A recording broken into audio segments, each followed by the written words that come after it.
Menunggu pacar sedang menyelam. Aku. Nunggunya di pinggir dermaga. Aku. Ketika ada yang mengucap salam, harap dijawab dengan lantang dan bertenaga. Assalamualaikum warahmatullahi wabarakatuh. Waalaikumsalam warahmatullahi wabarakatuh. Oke, yang terhormat Kepala Ta'am Nurul Iman, yang kami hormati guru-guru Ta'am Nurul Iman. Di sini hari ini saya akan mempresentasikan masalah pengimbasan pembelajaran mendalam. Untuk selanjutnya, ada yang sudah tahu apa itu tentang pembelajaran mendalam? Ada yang tahu apa itu pembelajaran mendalam? Oke, saya akan bacakan dulu. Apa itu pembelajaran mendalam? Pembelajaran mendalam adalah pendekatan yang berfokus pada pemahaman konsep secara mendalam, alih-alih hanya menghafal fakta. Tujuannya adalah membantu peserta didik mengembangkan keterampilan berpikir kritis, kreatif, dan kolaboratif yang diperlukan untuk menghadapi tantangan di dunia nyata. Selanjutnya, manfaat pembelajaran mendalam. Yang pertama, pengembangan keterampilan esensial, yaitu untuk mendorong berpikir kritis, kreatif, kolaboratif untuk masa depan anak. Yang kedua, peningkatan keterlibatan murid. Pembelajaran yang bermakna dan menggembirakan meningkatkan motivasi murid itu sendiri. Yang ketiga, pemahaman konsep mendalam. Fokus pada pemahaman esensi, bukan sekedar hafalan fakta. Intervensi pola pikir. Yang pertama, segera dorong murid untuk mencoba lagi jika mengalami masalah atau tantangan. Kita di sekolah sering mengalami kalau anak itu sering, Bun, aku udah baca, Bun, aku udah tahu. Nah, cara kita harus buat anak itu bisa, tapi kita harus mendorong murid itu dengan semangat, dengan menggembirakan. Jadi kita harus dorong terus anak itu supaya dia itu bisa. Harus banyak cara yang digunakan, bukan hanya fokus untuk satu cara saja. Yang kedua, beri pujian proses pada saat murid mau mencoba lagi karena telah berusaha. Nah, untuk selanjutnya, kalau misalnya anak itu sudah mencoba lagi, kita harus tunjuk reward. Kamu hebat, good job, bisa dengan menggunakan kata-kata seperti itu. Oke, yang ketiga, kemudian jelaskan perbedaan utama PPT dan PBB dalam menghadapi tantangan belajar. Yang keempat, jelaskan kepada murid bahwa kegagalan adalah cara otak untuk belajar dan berkembang. Setiap kegagalan anak itu bukan dia tidak baca, pasti dia itu bisa. Berarti anak itu kalau misalnya tidak baca, kita harus menunjuk dorongan bahwa kemampuan dia baca bukan dengan satu cara, harus bisa dengan cara yang lain. Oke. Rumus pembelajaran mendalam itu 8-3-3-4. Yang pertama itu 8 dimensi profil lulusan. Yang pertama, keimanan dan ketakwaan kepada Tuhan Yang Maha Esa. Yang kedua, keluargaan. Ketiga, kenalan kritis. Keempat, kreativitas. Kelima, kolaborasi. Keenam, kemandirian. 7, kesehatan. Dan 8 itu komunikasi. Ada 3 pengalaman belajar di pembelajaran mendalam. Yang pertama itu memahami, yang kedua mengaplikasi, yang ketiga merefleksi. Yang memahami, ada yang sudah tahu kita memahami itu seperti apa? Belum? Oke. Itu memahami dalam pembelajaran itu seperti kita memahami kemampuan anak dalam belajar.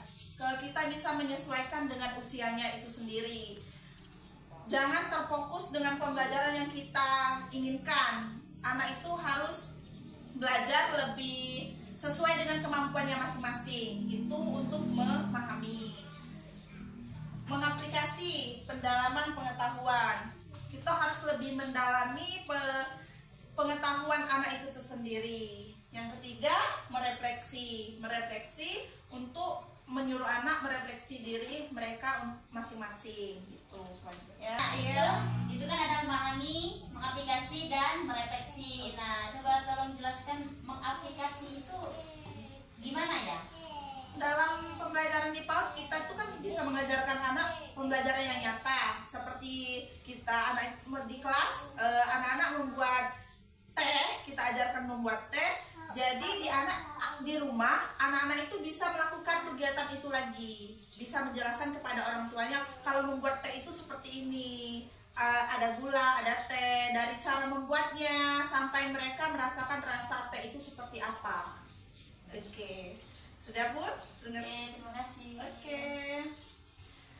Yang selanjutnya ada 3 prinsip pembelajaran mendalam. Yang pertama itu berkesadaran, bermakna, dan mengembirakan. Termasuk ada 4 pilar menurut Ki Hajar Dewantara itu. Dalam pembelajaran harus ada olah pikir, olah hati, olah rasa, dan olahraga. Olah pikir itu mengasah akal dan nalar kritis anak itu sendiri. Kalau olah hati menanamkan nilai budi pekerti. Olah rasa mengembangkan kepekaan estetik dan empati anak. Olahraga itu menjaga kesehatan fisik dan ketangguhannya. 3 prinsip pembelajaran mendalam. Yang pertama itu berkesadaran. Berkesadaran di sini bahwa anak itu sadar dalam pembelajaran itu mereka penting. Yang kedua bermakna. Anak itu tahu kalau belajar itu bermakna buat diri mereka sendiri. Yang ketiga mengembirakan. Suasana belajar positif, menantang, menyenangkan, dan memotivasi. Cara kita belajar di dalam kelas membuat anak senang, membuat anak bahagia. Terus untuk pembelajaran selanjutnya, anak itu sudah tahu, oh besok aku harus belajar ini, aku sudah senang. Nah, jadi anak itu untuk sekolah, kegiatan sekolah selanjutnya mereka sudah tahu, mereka sudah senang untuk melakukannya. Selanjutnya 4 desain pembelajaran. Yang pertama praktik pedagogis. Praktik pedagogis ini harus meliputi 8 profil lulusan yang tadi. Di dalam pembelajaran, dalam sehari kegiatan kita tidak mesti 8 dimensi profil lulusan. Bisa 3 yang kita capai, bisa 4 yang kita capai. Terus selanjutnya lingkungan pembelajaran. Lingkungan pembelajaran di sini seperti ruang kelas, di lingkungan sekolah. Selanjutnya kemitraan. Kemitraan ini membentuk hubungan yang dinamis antara guru, murid, orang tua, komunitas, dan mitra profesional. Sebagai contoh, kita kemarin sudah melakukan pembelajaran mengenalkan kepada anak kedamkar. Itu salah satu contoh kemitraan. Berarti kita itu bermitra atau berkolaborasi dengan damkar. Pembelajaran yang nyata, yang gitu. Teknologi digital. Salah satu contohnya seperti ini. Anak diajak menonton. Salah satu menggunakan teknologi digital. Oke. Asesmen pembelajaran mendalam. Asesmen pembelajaran mendalam ada 2, penilaian formatif dan penilaian sumatif. Untuk penilaian formatif itu ada assessment as learning dan assessment for learning. Kalau assessment as learning itu digunakan untuk di awal pembelajaran. Kalau untuk assessment for learning itu saat pembelajaran dilakukan. Nah, yang selanjutnya penilaian sumatif itu assessment of learning. Assessment of learning ini di akhir, biasanya digunakan untuk akhir semester, untuk mingguan gitu. Kalau misalnya assessment for learning itu saat pembelajaran dilakukan. Oke. Kesimpulannya, deep learning atau pembelajaran mendalam fondasi untuk pendidikan masa depan yang berfokus pada pemahaman mendalam dan keterampilan esensial. Peran guru bergeser dari penyampai informasi menjadi fasilitator dan desainer pengalaman belajar. Kalau misalnya selama ini kita menggunakan mode ceramah, bisa bergeser ke pembelajaran yang lebih aktif, lebih menggembirakan atau lebih kreatif lagi. Kolaborasi. Nih, kolaborasi ini sangat penting. Tidak akan berjalan tanpa kita berkolaborasi dengan orang lain seperti orang tua, dengan murid. Itu yang kita perlukan untuk dalam pembelajaran. Aksi nyata, mari kita diskusikan bagaimana kita dapat mulai menerapkan prinsip-prinsip ini di lingkungan belajar masing-masing. Pembelajaran mendalam bukan hanya konsep, tetapi sebuah perjalanan yang membutuhkan komitmen dan kolaborasi. Oke, di sini saya mau tanya, apakah sudah bisa dipahami? Sudah. Ada yang ingin ditanyakan? Boleh kita sharing di sini. Ada. Apa, Bun? Tadi di bagian desain kalau nggak salah. Nah, ya. Itu kan tadi dijelaskan pas praktik pedagogis. Yang katanya tadi itu mencakup ke dimensi profil kelulusan yang 8 itu. Nah, tadi kan itu ada 8. Katanya tadi kan bisa berapa gitu kan. Nah, minimalnya apa ada minimalnya atau bisa berapa aja kayak gitu. Praktik pedagogis itu tidak mesti 8. Tadi sudah dijelaskan bisa 4 atau bisa 3, sesuaikan dengan pembelajaran yang kita ajarkan untuk hari itu.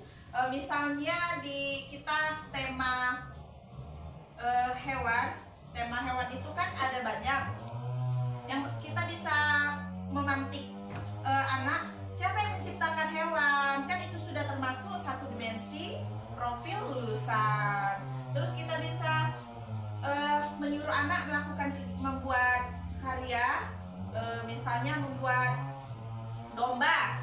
Jadi anak itu bisa berkolaborasi dengan temannya. Ada yang ngelem, ada yang naruh kapas, itu sudah termasuk juga kreativitas. Itu sudah bisa dipahami, Bun? Oh iya, bisa. Terima kasih. Oke, selanjutnya sudah bisa dipahami.